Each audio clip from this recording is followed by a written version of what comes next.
Morning, everybody. Beautiful December day in Vancouver Island. Actually got some snow today. Not a lot, but some. It's quite cold, actually.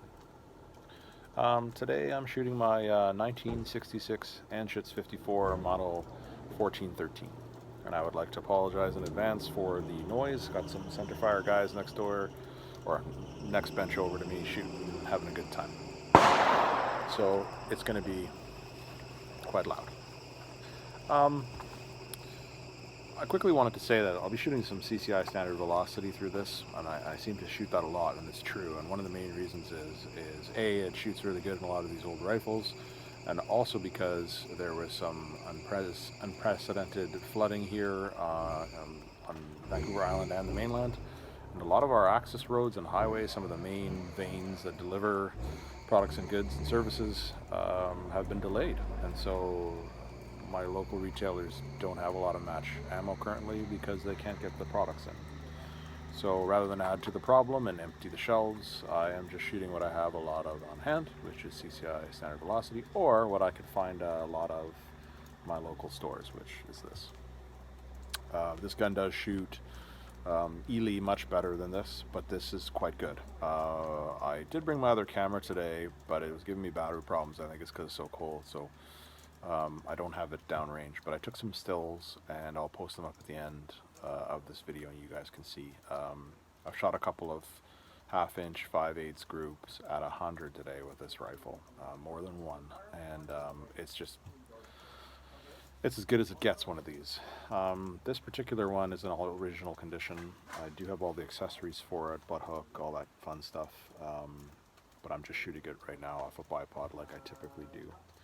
This rifle is extra special because it's a 5039 double set trigger, which goes down to 1/6 of an ounce, and it actually goes down to that low. It's actually almost impossible to predict when this rifle will go off on the setting, and I've found I have to kind of rest my finger on the trigger guard bottom portion here and just lightly stabilize it and go to pull it, because just with my finger it's so sensitive it'll fire.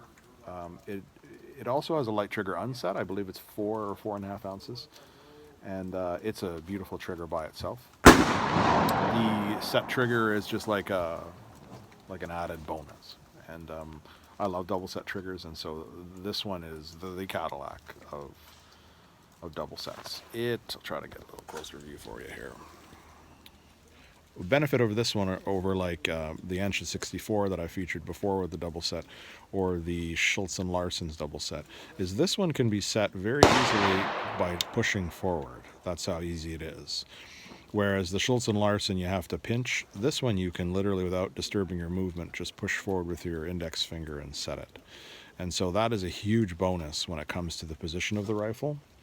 Also, working the bolt action itself, or the action of the bolt rather, is extremely smooth. And so you can literally do it with one, I know I'm backwards here, but you can literally do it with one finger. And so when you're in position, you don't upset yourself. And so that makes for a much more stable shooting position, much more enjoyable. I'm trying to think of the best terms to define perfection, but that's pretty much all of them. Spin you around back here again, you can have a look at the stock. Just a beautiful stock. Fully adjustable, walnut. A good look at the loading port there, tray rather. Look around underneath, full length rail. Beautiful blue on it. I have a Right-On scope. I hadn't heard much about Right-On, a little bit from the PRS NRL22 stuff. A friend of mine got one, and we were talking about it, and he highly recommended it. So I picked this one up, and I'm blown away by it.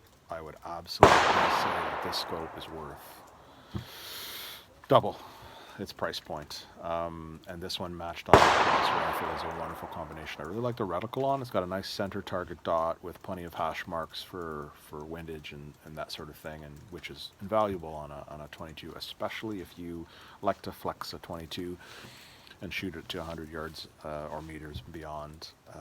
It's a great combination. I have, I think, shown my Leupold 24 power bench rest scope before with ultra fine crosshair, and it's a brilliant scope as well. But it's just fine crosshair. It's meant for bench rest work. So, although you can dial it, of course, and shoot at varying distances, if you just want to hold over, this is the scope for you, or this style of scope. The glass on this is excellent and gathers tons of light. It's a 50 millimeter. So like in kind of cloudy, rainy December day out here at 100, like blades of grass at 100, no problem. It's a great scope. Anyway, this gun is, like I had mentioned, the Cadillac, and everything about this, like I'd mentioned, I'm gushing about it being so good, because it is, and this is an old one from '66. So, the accuracy and the performance of this gun is everything I could hope for, and it's still old. Meaning that if this was a new version of this gun, it would be much more so. I have absolutely nothing to complain about this rifle in any way, shape, or form. Its performance, its looks, its weight, except the Anschutz 54s have the loading port cut out on the right side. Cut out here, not cut out here. And so as a result, to load, you have to load from the right side. I do load from the left side, which I'll show you, and it's possible, but it's nicer to load from the right side. When you have it on position like this, whether you're going to use a rest or a bipod like I am, because of the height of the buttstock sitting in a rear ear bag, it's quite high. And I have a riser on my bench, so it's even higher. So like I'm not sitting slouched, or I'm sitting in a comfortable position. But in order for me to load, when it's contacting my shoulder, I drop it in the loading tray, and I can close the bolt. Whereas with the Valmet or the Schultz & Larsen, because it's open on both sides, you can slide it in with your left hand, or I can. This might be an individual complaint. So I can't see the round here, but in the Schultz & Larsen and the Valmet, I can. So I can't see if I've knocked it backwards or it's upside down, or, you know, north, south, south, north. And so also I can't see if the empty case has fallen back in after I rack the bolt. So it's a very, very mild, simple complaint. I know that it's like this for more rigidity and strength, so I totally understand why. But that's the only thing. So I'm going to take some shots. I got some spinners down there as usual. Should have no trouble hearing them.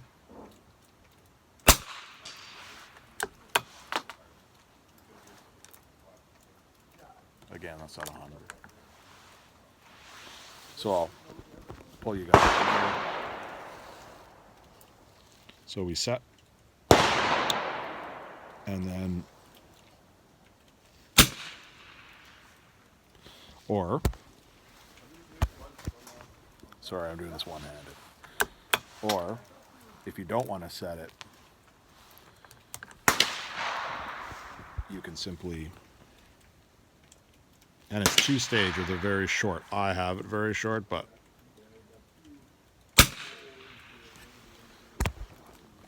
super awesome.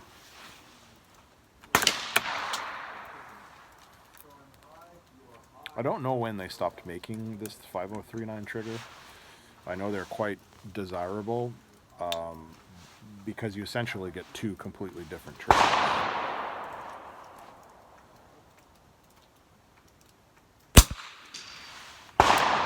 And like, once you have a rifle like this, and they're out there, it's difficult to not compare it to other things because it's so good.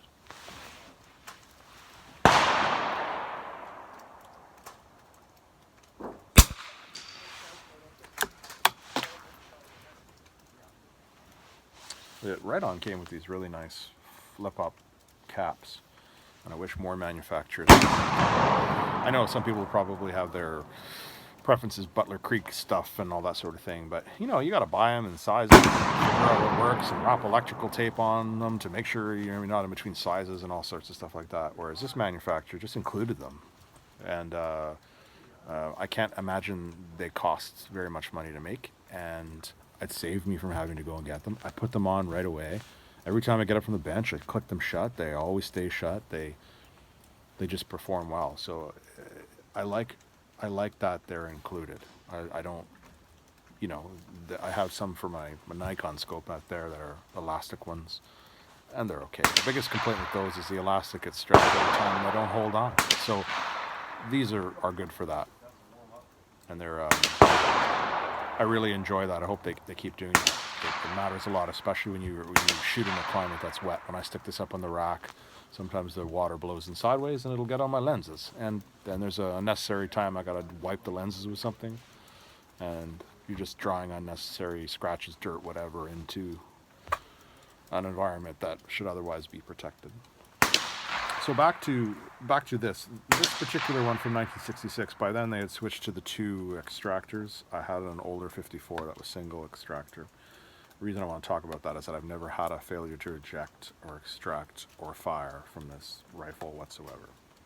It has the old school style wing safety, which they've eliminated on the newer models. I think you can get elimination kits for this, and some people do, but the newer bolts have it eliminated, faster lock time, that sort of thing. I don't have any issues with how the safety works. I traditionally never use a safety on the bench anyway, so it's there. I don't use it, but it does function. It has a, you know, the typical bolt release on the side here, and the bolt you can very easily disassemble with no tools, so no tool disassembly. I regularly do this one, and I wipe it, like I clean it, and then I wipe it with some Ballistol on a cloth. I don't actually keep oil in it. I found that was the key to success in any Anschutz. It just works better. They're so well made, the tolerance is so tight. I can't really imagine getting them all oily. Like some guns you want to, because you notice a difference when it's oily. This one doesn't. I do have some Ballistol grease in the groove where the bolt release slides. I don't know why I do that. I think it's just from habit of all guns. I think it probably makes a difference there, because it definitely rides in that groove.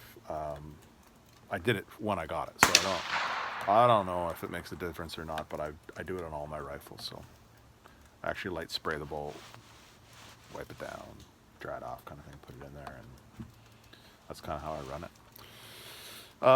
You know, I've never shot this rifle off of rest. I'm a bipod shooter, so I can't say how it rides on a rest or whatever. I would imagine it would do okay. I have a Harris bipod adapter in the full-length Anschutz rail underneath, and then I run my bipod on it. I like bipods a lot, and that's what I'm used to. I keep convincing myself, or keep telling myself, that I'm going to get a rest and go that route, but I'm so used to bipods. I don't think I'll switch. The sights on this, I don't remember what designation or specifications the sights were, because I had full intentions to keep this gun scoped, because I knew it was going to be an absolute laser beam. And so it has a beautiful set of sights on it from the period, adjustable iris and all that good stuff. Maybe I'll put up a video of those. They're amazing. I did play with the rifle a little bit with them, but I didn't shoot any spectacular groups with them or anything like that. The goal was to scope it. I think I'm going to order a firing pin for this. You're supposed to, firing pin spring. You're supposed to change the firing pin springs on Anschutz quite often to keep ignition solid. So this one I know is original, or has been replaced, but many years ago. So I think it could benefit from one.